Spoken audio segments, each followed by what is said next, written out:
The year is 1470. In the mountains of Thessaly, a bell rings one final time across a valley that will never hear it again. Inside the convent of St. Catherine, 23 women kneel in prayer. Their lips move in unison, forming words they've spoken every morning for years. But this morning, the words taste different. Like ash, like goodbye. Outside the stone walls, the horizon bleeds red, not from sunrise, but from the banners of an empire that has already swallowed kingdoms whole. The Ottoman army doesn't march. It flows like a river of steel and fire, erasing everything in its path. Sister Eleni, the abbess, clutches a silver crucifix that has survived 3 generations. Her hands tremble, but not from fear. She knows what's coming. They all do. What they don't know, what no one could imagine, is that death would have been a mercy. Because what happened next wasn't written in any history book you studied in school. It was buried, erased, hidden beneath centuries of silence, until now. What the Ottomans did to these women wasn't just conquest. It was something far more calculated, something that historians are only now beginning to uncover. The question isn't whether you can handle the truth, it's whether you're willing to remember it.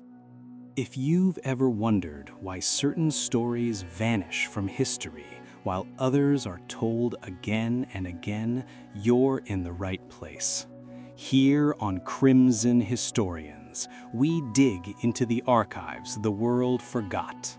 Missionary letters, Ottoman state records, testimonies buried in Vatican vaults. Every view, every like, every subscription helps us pull one more voice out of the darkness. Now, let's go back to that convent, because the bell has stopped ringing and the doors are about to break. To understand what happened to these nuns, you need to understand the machine that consumed them. 17 years earlier, in 1453, Constantinople had fallen. The jewel of Christendom, the city that had stood for over 1,000 years, gone in 53 days of cannon fire and blood. The Hagia Sophia, once the greatest cathedral in the world, was stripped of its crosses within hours of the conquest. Its mosaics were plastered over, its bells melted down. Within a week, the call to prayer echoed from its domes, where hymns had sung for 9 centuries. Sultan Mehmed II stood in the nave of that ancient church and declared it a mosque. Not because he needed another place of worship, because he understood something most conquerors don't. You don't defeat a people by killing them. You defeat them by erasing who they were. The Ottomans didn't just conquer land, they conquered identity. When Mehmed looked west toward the scattered remnants of the Byzantine world, he saw wounds that refused to heal. Every church bell that still rang, every monastery that still stood, every cross casting shadows on conquered soil, these were declarations, acts of defiance, proof that the old world refused to die. And every nun who still prayed in Latin was a living reminder that faith could outlast armies. So the Sultan made a decision. If they will not convert, they will disappear. Not through massacre. Massacre creates martyrs. Martyrs inspire resistance. Songs are written, stories are told. The dead become immortal. No. The Ottomans had perfected something far more elegant, something that left no songs, No stories, no memory. By 1470, this strategy had been tested across the empire. Greek monasteries in Morea, Serbian convents in the Balkans, Armenian churches in Anatolia. They didn't burn them all. They converted some, abandoned others. But the pattern was always the same. First came the offer, then came the silence. The convent of St. Catherine, perched on a hillside in Thessaly, far from any garrison or ally, was about to become another test case, another footnote in an empire's expansion. But these women didn't know they were footnotes. These weren't warriors. They were women who had spent their entire lives in silence and prayer. Their weapons were rosaries. Their armor was faith. Most of them had never seen a soldier, never held a blade, never imagined they would need to. Sister Eleni had been abbess for 12 years. Before that, she attended the sick in a village that no longer existed, swallowed by plague in 1448. She came to the convent not to escape the world, but to make sense of it. Sister Magdalena was 19. She had taken her vows only 2 years before. Her hands still bore the calluses from her father's farm. She joined the convent after her family was killed in a raid. The convent was the only place she had felt safe since. Sister Theodora was 70. She had outlived 2 abbesses, an emperor, and more wars than she could count. She had stopped fearing death decades ago. But none of them had ever faced this. If this moment in history doesn't move you to learn more, you might be missing the lesson our ancestors died to teach, that the most dangerous thing you can do in the face of power is refuse to forget who you are. Now let's watch what happens when faith meets empire. The first cannonball hits just after dawn. It doesn't strike the chapel, it strikes the bell tower. The sound is apocalyptic. Stone explodes into the air. Iron shrieks against iron. The bell that has rung every morning for 140 years shatters mid-swing, and the pieces rain down onto the courtyard, where the sisters grow herbs for healing. The same hands that tended those plants now cover their ears, trembling. Sister Eleni doesn't scream. She stands, crucifix raised high, and begins to sing the Kyrie eleison, Lord, have mercy. One by one, the others join her, 23 voices rising against the roar of an empire. But empires don't listen to songs. By midday, the gates are breached. Ottoman soldiers pour into the courtyard, not with swords drawn, with ledgers, quills, ink pots. They move through the convent like clerks, not conquerors, counting, recording, cataloging. Because to the Ottomans, these women aren't people, they're assets. A translator steps forward, a Greek man who once lived in these hills. His voice shakes as he reads from a scroll, and you can hear the shame buried in every word. By order of Sultan Mehmed II, all subjects of the conquered territories must submit to the authority of the Sublime Porte. Those who convert will be granted protection. Those who refuse will face the consequences of rebellion. Sister Eleni steps forward. Her face is calm, almost serene. She speaks not to the soldiers, but to the translator, in Greek so clear that everyone understands. Tell your sultan that we have already given our lives to a king. We have nothing left to surrender. The officer in charge, a man named Hasan Pasha, whose name appears in Ottoman military records from the 1470 Thessalonian campaign, doesn't respond with anger. He responds with something far more chilling, a smile. Because he knows something the nuns don't yet understand. The Ottomans have perfected the art of breaking people without killing them. That night, the women are locked inside their own chapel.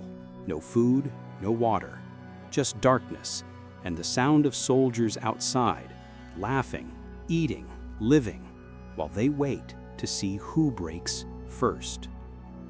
Two sisters, younger ones from Corinth, begin to weep in the corner. Their sobs echo off the stone walls. But Sister Magdalena, barely 20 years old, begins to whisper a psalm. "The Lord is my shepherd, I shall not want." Another, "Though I walk through the valley of the shadow of death, I will fear no evil." Then another, and slowly the weeping stops. This is the moment the Ottomans underestimated them. These women had spent their entire lives preparing for suffering, fasting, vigils in the cold, hours of silence, submission to something greater than themselves. What the soldiers saw as torture, the nuns saw as their daily discipline. But Hasan Pasha is patient. He has seen this before. In Morea, in Wallachia, in the ruins of Serbian monasteries where monks thought their faith would save them. "Faith is like a candle," he once wrote in a letter to the Sultan, still preserved in the Topkapi Palace archives. "It burns brightest just before it dies." He's about to test that theory. On the second day, the doors open. A servant enters with bread and water. Real food, clean water. He sets it down without a word and leaves. The nuns stare at it. Their throats are dry, their stomachs hollow. The younger sisters can barely stand. But they don't break. Hasan Pasha watches from the courtyard, arms crossed. He's impressed, frustrated, and perhaps for just a moment, something close to respect flickers across his face. But respect doesn't change strategy. On the third day, the doors open again. This time, it's not a servant, it's Hasan himself. He speaks in Turkish, and the translator follows him behind like a shadow. "You are not criminals. You are not enemies. You are simply mistaken. The Sultan is merciful. He offers you new lives, new names, protection. All you must do is speak the words." Silence. "Or you can come with us to Constantinople. There, the Sultan himself will hear your case. Perhaps he will be moved by your conviction." He pauses, lets the words settle. But the road is long, and the weak do not survive it. It's not a threat. It's a promise. Sister Eleni looks at her sisters. Some are barely conscious. Some are praying with their eyes closed. Some are staring at the floor, trying to find strength in the stone. She turns back to Hasan. "We will walk." The smile returns to his face. "Good. We leave at dawn." That night, the nuns hold each other in the darkness. No one speaks, but Sister Magdalena begins to hum softly, a hymn they sang at Vespers. One by one, the others join her. Outside, the soldiers hear it. Some of them pause. Some of them look away. One of them, years later, will tell his grandson about the women who sang themselves to death. But that story will be forgotten too. For now, the hymn rises through the cracks in the chapel walls and drifts out into the night. A prayer, a plea, a declaration. We are still here. They leave at dawn on the fourth day. 23 women, hands bound with rope, walking south toward the coast. No carts, no horses, just their feet and the dust and the sun that shows no mercy. The soldiers don't rush them. They don't need to. The road itself is the punishment. By the second day, Sister Irene collapses. She is 62. Her knees have been failing for years. She tries to stand, but her legs won't hold her. The soldiers don't wait. Sister Magdalena and another nun, Sister Anna, lift her between them and carry her for the next 3 miles. When they finally stop for the night, Irene is unconscious. By morning, she's gone. They bury her by the roadside with their hands.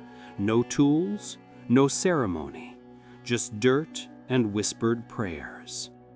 The soldiers watch. They don't stop them. Hassan Pasha makes a note in his ledger. 22 remaining. On the fourth day, it happens again. Sister Callista, who hadn't spoken since the siege, simply stops walking. She sits down in the middle of the road, closes her eyes, and doesn't get up. They leave her there. By the time they reach the port of Volos 7 days later, only 18 remain. But something happened on that road. Something the Ottomans didn't anticipate. The nuns stopped weeping, stopped begging. They walked in silence. But it wasn't the silence of defeat. It was the silence of women who had already made their choice. Sister Helene had been walking at the front of the line, leading them even with her hands bound. But on the morning of the 7th day, Hassan Pasha calls for her. She's brought to his tent, alone. What happens next isn't described in Ottoman records. It's described in a letter from a Venetian merchant who witnessed the aftermath. A letter discovered in 2003 in the archives of Dubrovnik. He writes, "I saw them bring her back at dawn. She could not walk. Her eyes, God forgive me, her eyes were open, but she was not inside them anymore. They dressed her in silk and paraded her through the camp as a convert. But when I passed close, I heard her lips moving. She was still praying, in Latin, silently. She had not broken. They had simply taken her body and left her soul to wander." This is the Ottoman strategy that history doesn't teach you. They didn't want martyrs. Martyrs inspire resistance. Songs are written. Stories are told. The dead become saints. They wanted ghosts. Women who would walk, talk, eat, breathe, but would never be whole again. Living proof that rebellion was futile. Living warnings to anyone who thought faith could stand against an empire. Sister Eleni walked with them the rest of the way to the coast, but she never spoke again, never looked anyone in the eye. She was there, but she wasn't. The younger sisters wept when they saw her. The older ones just prayed harder. At the port of Volos, they're loaded onto a galley, a massive warship with rows of benches and chains bolted to the wood. This is not a passenger ship. This is a vessel designed for control. Slaves, prisoners, cargo. The nuns are chained to the benches, wrists locked to iron rings. A ship's manifest, discovered in 1987 in Istanbul's Topkapi Palace Museum, lists them, not by name, by number. Religious captives, female, 18. Destination, imperial household. Purpose, domestic service and conversion. That word, service, is doing a lot of work. The voyage lasts 12 days. The sea is not kind. Storms lash the deck. Salt spray stings their cracked lips. The ship pitches and rolls, and the women who had never seen the ocean vomit until there's nothing left.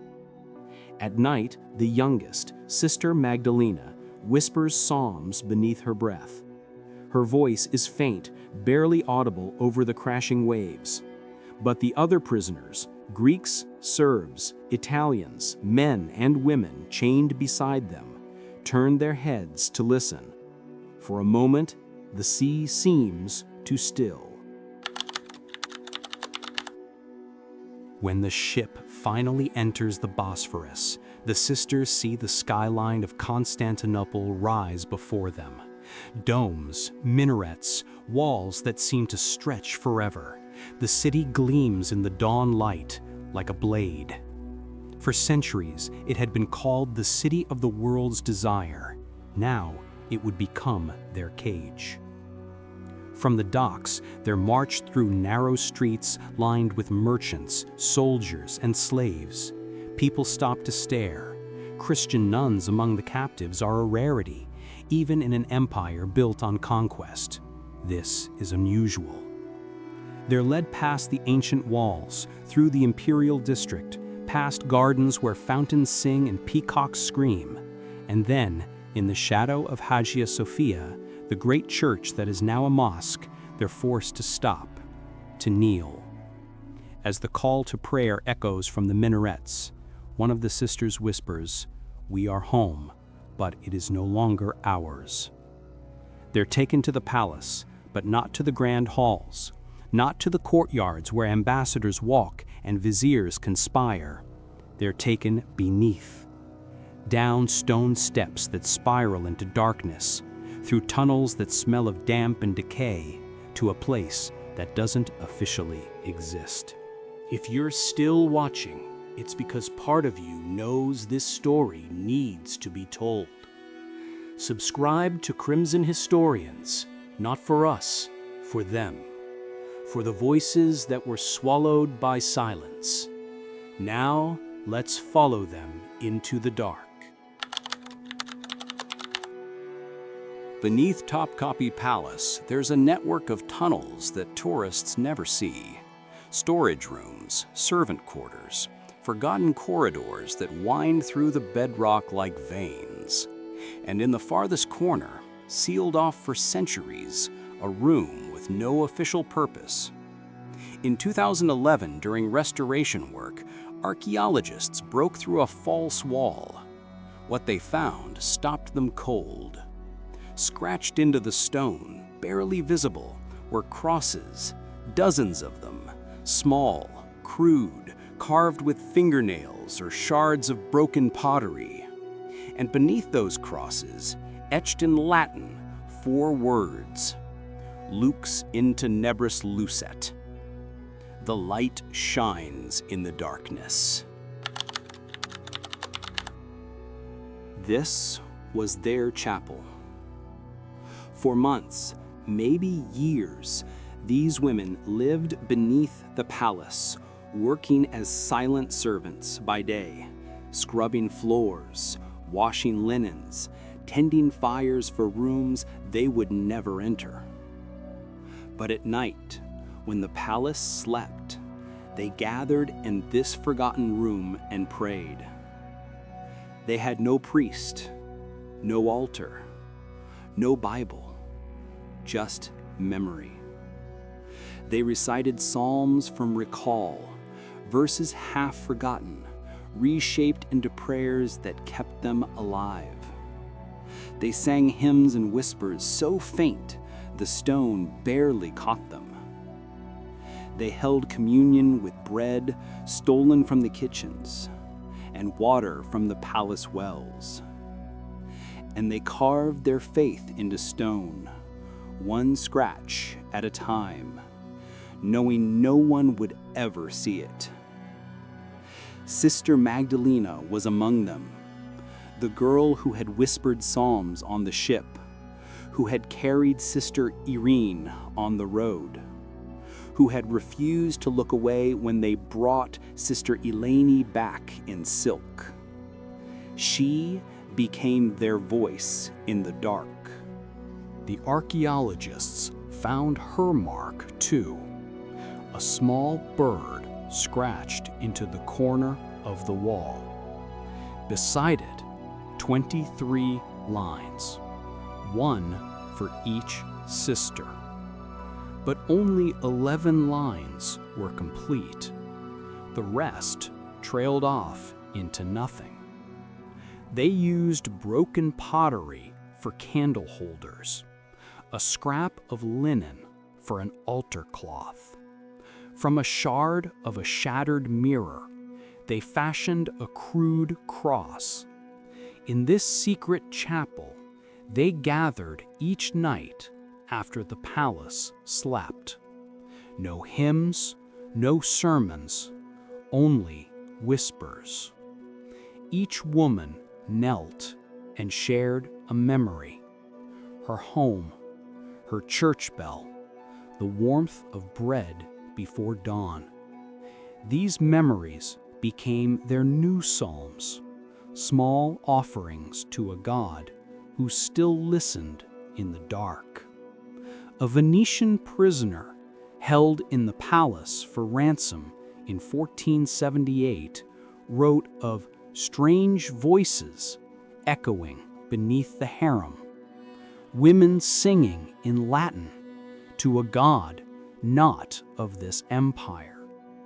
For centuries, historians dismissed it as superstition until they found the chapel.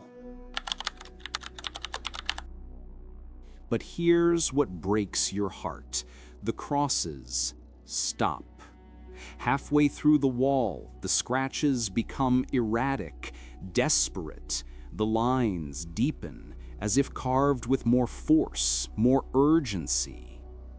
Then, nothing. Ottoman records from 1482 mention a cleansing of the palace staff under the new sultan. Anyone deemed unproductive or resistant was removed. No details, no names, no burial sites, just one line in a ledger, written in neat Ottoman script: disposed. The nuns of St. Catherine vanished from history. 18 women who had walked 7 days through hell, who had crossed the sea in chains, who had carved prayers into stone in the dark, gone. But their chapel remained. A French diplomat in 1712 wrote about a rumor among the older palace servants that on certain nights, if you stood in the lower halls, the air would grow cold, and if you listened closely, you could hear women singing in Latin. He dismissed it as superstition, the foolish beliefs of uneducated servants. But the walls don't lie. In 2011, when the archaeologists examined the chapel more closely, they found something else: traces of wax, not from Ottoman candles, from a different source, older, mixed with herbs, the kind of candles nuns made in convents, which means they kept their vigil for longer than anyone thought possible, months, maybe years, carving crosses, whispering prayers, refusing to disappear. Sister Magdalena's bird was the last mark on the wall. Beside it, scratched so faintly it almost wasn't there, 2 words in Greek: "We endure." But the truth is, they didn't just endure. They left something behind that empires couldn't erase. A room full of crosses, a prayer carved in stone, proof that faith could survive where walls and chains could not. The Ottoman Empire lasted until 1922, 600 years of conquest and power. But in the end, it was those scratches on the wall that survived. Not the Sultan's decrees, not Hassan Pasha's ledgers, not the silk they dressed Sister Eleni in. Just 4 Latin words carved by women the world forgot. Lux in tenebris lucet. The light shines in the darkness. So why does this story matter? Because it's not about religion. It's not even about the Ottomans. It's about what power does when it tries to erase people, and what happens when those people refuse to disappear. The Ottoman Empire lasted 600 years. They conquered 3 continents. They rewrote maps, languages, entire cultures. They turned the greatest cathedral in Christendom into a mosque. They ruled from the gates of Vienna to the deserts of Arabia. But they couldn't erase 18 women who scratched prayers into stone. Think about that. An empire with armies, cannons, endless resources, and the will to reshape the world, against women with nothing but fingernails and faith. And the women won. Not in the way empires measure victory. They didn't reclaim their convent. They didn't convert their captors. They didn't live to see freedom. But they left a mark. History is written by the victors. But memory is written by the survivors. And sometimes survival looks like a cross carved in the dark where no one was supposed to see it. A prayer whispered in a language the conquerors tried to silence. A bird scratched into stone to remember the sisters who fell. Centuries later, we found it anyway. The philosopher Soren Kierkegaard once wrote, "Life can only be understood backwards, but it must be lived forwards." These women lived forward into darkness. They walked 7 days, knowing they might not survive. They crossed the sea in chains, knowing what waited on the other side. They descended into tunnels beneath a palace, knowing they might not see sunlight again. But they carved their prayers anyway, trusting that someone, someday, would look backward and find them. You just did. In 2011, when the archaeologists stood in that hidden chapel staring at those crosses, one of them asked a question that haunts me. How long did they keep the vigil? The wax traces suggest years. The depth of some carvings suggests desperate, repeated effort, which means these women gathered night after night, year after year, in absolute darkness and refused to stop believing. Even when sisters disappeared, even when the scratches on the wall stopped growing, even when hope should have died, they kept carving. That's not just faith. That's defiance in its purest form. The Ottoman Empire is gone now, dissolved in 1922. Its sultans are dust, its armies are memory. The palace still stands, but it's a museum now. Tourists walk its halls, taking pictures, unaware of what lies beneath their feet. But those crosses remain. And that Latin phrase, barely visible after 500 years, still speaks. Lux in tenebris lucet. The light shines in the darkness. It's from the Gospel of John, a verse about light that cannot be extinguished, about truth that survives even when everything else is taken away. Sister Magdalena carved those words knowing she would never leave that palace, knowing her name would be forgotten, knowing the world would move on without her. But she carved them anyway, because she understood something that empires never do. You can conquer land, you can rewrite history, you can erase names from ledgers and bury bodies in unmarked graves, but you cannot kill what people carry inside them, and you cannot silence what they carve into stone. You've just witnessed one of history's darkest truths.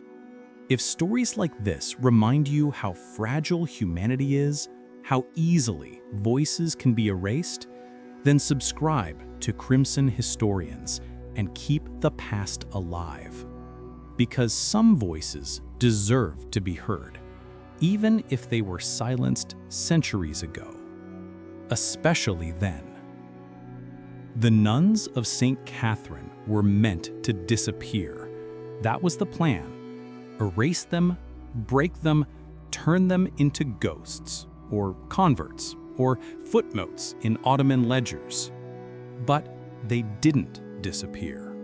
They're still here, in those crosses, in that Latin phrase, in the chapel that archaeologists found 500 years later. And now, they're here with you, because you listened, because you remembered, because you refused to let their silence be the final word. Lux in teneribus lucet. The light shines in the darkness, and the darkness has not overcome it.